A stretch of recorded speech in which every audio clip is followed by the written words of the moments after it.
L'autre ne te donne pas autant. Tu donnes. Oui, tu ça ne se mesure pas. partages. Hein? Ça se mesure pas. pas. C'est Ça pas se mesure donnant-donnant. pas. C'est- Ah non, Bien non, sûr. non, non, non. Et comme je vous dis, c'est être attentive et puis c'est Oui. l'éclat. C'est pas juste l'éclat de l'œil, c'est l'éclat du cœur et de l'âme qu'il faut. Il faut attiser ça tout le temps. Parce que si on s'assoit là, on dit ah, je suis fatiguée, ça me prend 5 tasses de café le matin avant de me réveiller, puis tu sais, c'est pas une vie ça.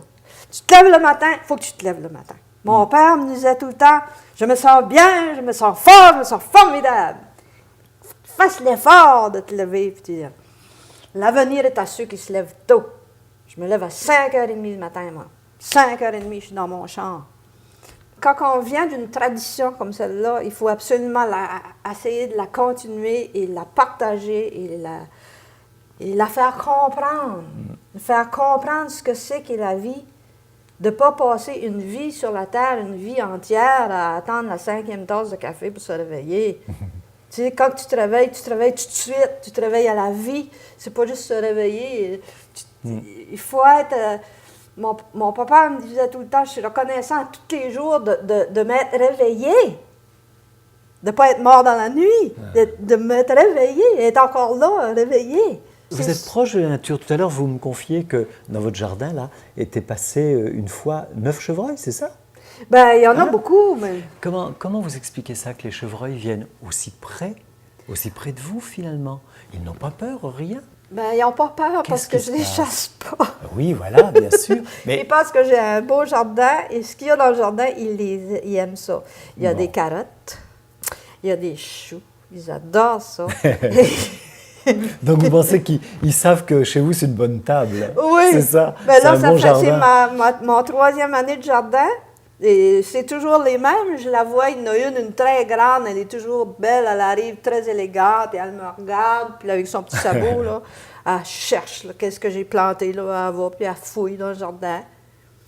Mais quand même, pour venir aussi près, parce que le jardin est proche quand même, Ah oui, est-ce que vous ne croyez pas que ces chevreuils sentent que la propriétaire des lieux est quelqu'un de bien, en accord avec la nature comme avec elle-même? Je suis pas sûre de ça. Je pense qu'ils viennent beaucoup plus pour le jardin que pour moi. Ben, certainement aussi, parce que bon, ça prouve au moins qu'ils sont intelligents. Mais ils savent qu'ils ne vont pas être chassés, parce qu'à mon avis, dans un autre jardin, ils n'iraient pas. Hein, ils se méfieraient. Alors que là, il n'y a pas de méfiance. Non, parce que là, quand ils viennent, je suis sur le perron, je les regarde faire, tu sais, je leur parle. Je leur dis, là. Je leur crie pas par la tête. Je leur dis, qu'est-ce que tu fais là que je te voyais pas manger mes salades? Puis là, elle va, puis elle les mange. Hein? Qu'est-ce que tu fais? Tu les manges? Elle les mange. Je la laisse faire. Ils m'en laissent toujours un petit peu. Quand même, je me pose une question. Tout à l'heure, vous avez joué comme ça pour nous, pour l'équipe, pour moi, des petits morceaux. Ça, c'était pas de votre composition. Il faut être simple et humble pour jouer comme ça le succès des autres. Comme si je joue La vie en rose. Puis oui, tout ça. Ah ben La vie en rose, c'est pas si... Ça se joue bien. Puis c'est La vie en rose. Oui, mais c'est aussi de jouer comme ça et avec autant de talent le succès que quelqu'un avant a fait jaillir. C'est de l'humilité. Ben non, c'est pas de l'humilité, ça. C'est Édith Piaf. Oui, t'es humble, Édith Piaf. Hein, quand on connaît sa biographie, qui a fait quand même. les paroles. Non, mais c'est naturel. C'est quelque chose qui est naturel. Je m'installe au piano, puis ça, c'est une pièce que j'ai toujours jouée, La vie en rose. J'ai toujours joué ça. Une des raisons, c'est la première fois que j'ai vu une émission de télévision. Mon père avait la première télévision de mon village. Et il y avait beaucoup de neige. Puis je me rappelle, il était sur le toit, puis il essayait de mettre l'antenne. Puis à un moment donné, on a vu à travers la neige une chanteuse qui est apparue.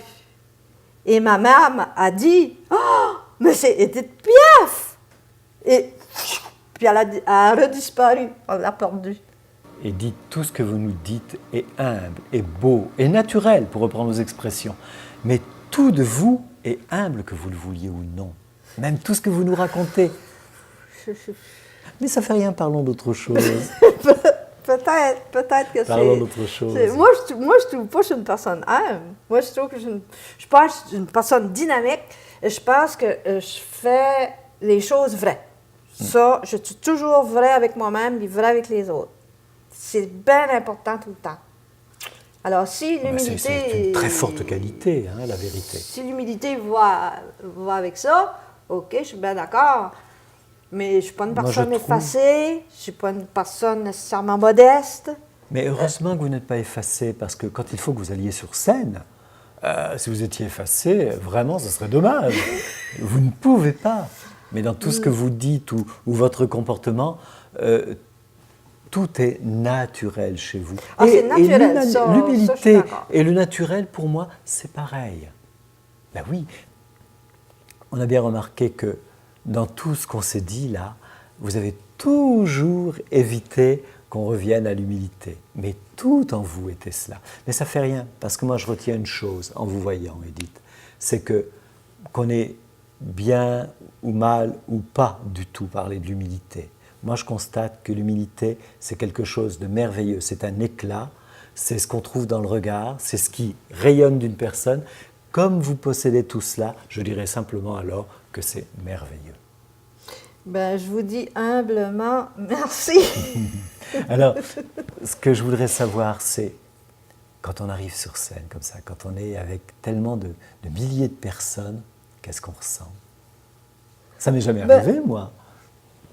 Moi, je ressens pas d'autre chose de plus que quand je suis avec une ou deux personnes. C'est pas le nombre de personnes qui est là. C'est le bonheur de partager. C'est l'état dans lequel moi je suis. Et je peux être dans une toute petite salle avec 100 personnes, comme j'ai déjà fait des spectacles ici où il y avait 175 000 personnes. Tu sais, mais c'est l'état dans lequel toi tu es. Oui. C'est pas le nombre de personnes qui est en avant de toi. C'est comment toi tu te comportes, comment toi tu vis ta vie à chaque instant. Le nombre de personnes qui est en avant de toi quand tu vis ta vie, ça n'a pas d'importance. Il faut que tu saches comment vraiment vivre, toi, avec toi-même. Ouais, c'est ça. Pleinement et totalement. Et être en harmonie avec toi-même. Le nombre de personnes en avant n'a pas d'importance. Quand même, dans le milieu artistique et dans tous les milieux artistiques, je veux dire que ce soit la peinture, la comédie ou au niveau des variétés, la chanson ou peu importe, tout le milieu artistique, souvent quand même, les artistes sont obligés d'être un petit peu dans l'orgueil parce que ça les aide peut-être à aller de l'avant, à s'imposer et tout. On ne sent pas du tout ça. Encore une fois, c'est le naturel qui vous place dans le cœur des autres. Je n'ai pas vraiment besoin de faire la grosse tête. Peut-être j'en ai une grosse tête, parce que je vais vous dire de quoi. Le métier que je fais, je sais que je le fais bien. Je sais que je fais très bien mon métier. Je n'ai pas toujours été comme ça, mais j'ai acquis une certaine expérience de scène en tant que chanteuse, en tant que musicienne, en tant que performeur, en tant qu'animatrice. J'ai acquis ça et je sais que je le fais très bien. Ça, je suis convaincue.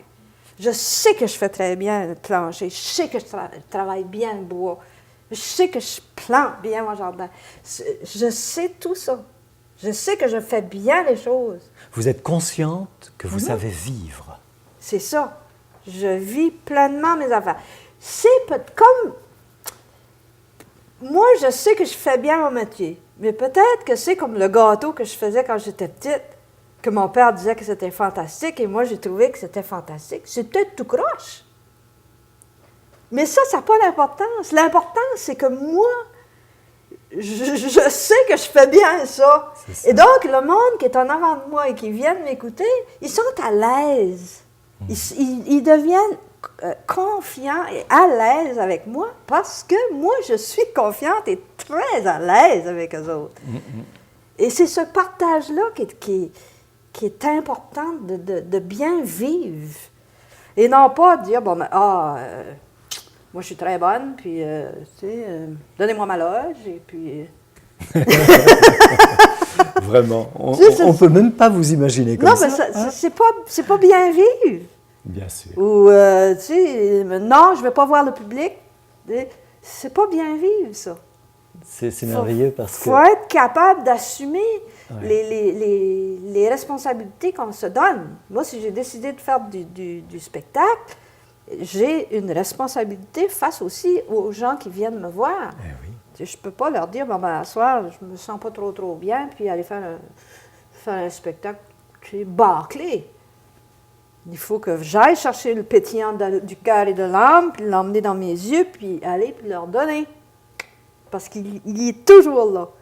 L'âme est toujours là. Toute cette force de l'enfance, toute cette âme qui d'un seul coup est offerte aux autres. C'est toujours C'est là, ça. ça. C'est tout le monde a ça.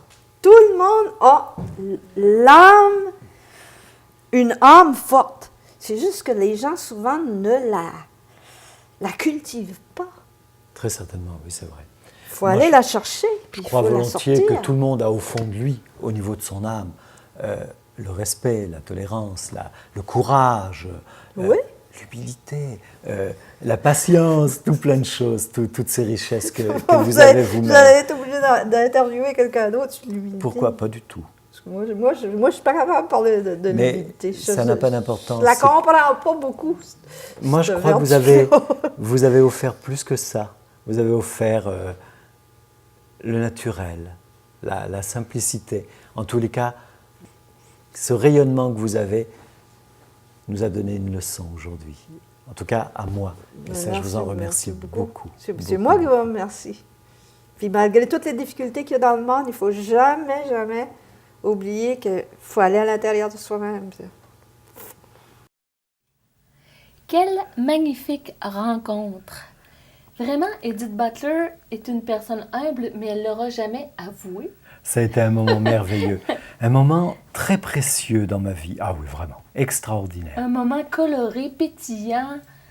Oui, moi j'ai reconnu l'humilité en elle. Elle s'en défendait continuellement, comme vous l'avez vu. Ah, c'était extraordinaire. T'essayais de revenir à la charge constamment et elle disait « Je suis pas sûre. » Oui. Elle t'a même fait l'imitation de la personne humble. Oui, oui, oui. Mais Humble non, et la personne effacée. humble, mais du dictionnaire. Du dictionnaire. Ah ben, Exact. totalement, oui. Et c'est pour ça qu'elle ne se reconnaissait pas. Évidemment. Et oui. Mais elle dit des choses très, très fortes, hein, Ah quand oui. même. Très fortes, et c'est véritablement un enseignement. Oui. Quand on écoute ce qu'elle dit, c'est prenant quand même, parce qu'elle parle d'amour. D'amour. On a vu que l'humilité, c'était aussi de l'amour. Hein. Oui. Elle ne parle que de ça. J'ai l'impression qu'elle change simplement de mots. C'est tout. Humilité, vérité, être vrai, faire ce qu'on aime, être naturel. La vérité lui tient à cœur. Oui, ça c'était très fort Ça, chez elle. ah vraiment, c'est très puissant. La vérité lui tient à cœur. Hein. Si l'humilité, c'est la vérité, c'est être vrai, alors je suis humble, reconnaît-elle quand même. Exact. C'était la définition de base qu'elle avait du mot que plusieurs personnes ont eu aussi dans le Vox Pop. Humble veut dire effacé, humble veut dire quelqu'un qui disparaît, alors que Edith Butler n'est pas une personne qui disparaît. Non, Elle est pétillante, elle est vivante, colorée. Et puis, je suis sûr, tout le monde la connaît, et elle fait du bien à tout le monde. Elle reste dans le cœur de chacun. C'est important. Elle le sait, ou du moins elle s'en doute quand même. Eh bien, non, c'est très naturel. C'est très naturel. Elle a un plaisir évident à être avec son public et d'être dans son cœur. Non, c'est merveilleux. Qu'on soit devant 1000, qu'on soit devant une, qu'on soit seul, la personne humble. Edith, moi je la vois comme ça. C'est une flamme. La petite flamme qui pétille là dans son Oui. regard, c'est la flamme sur scène.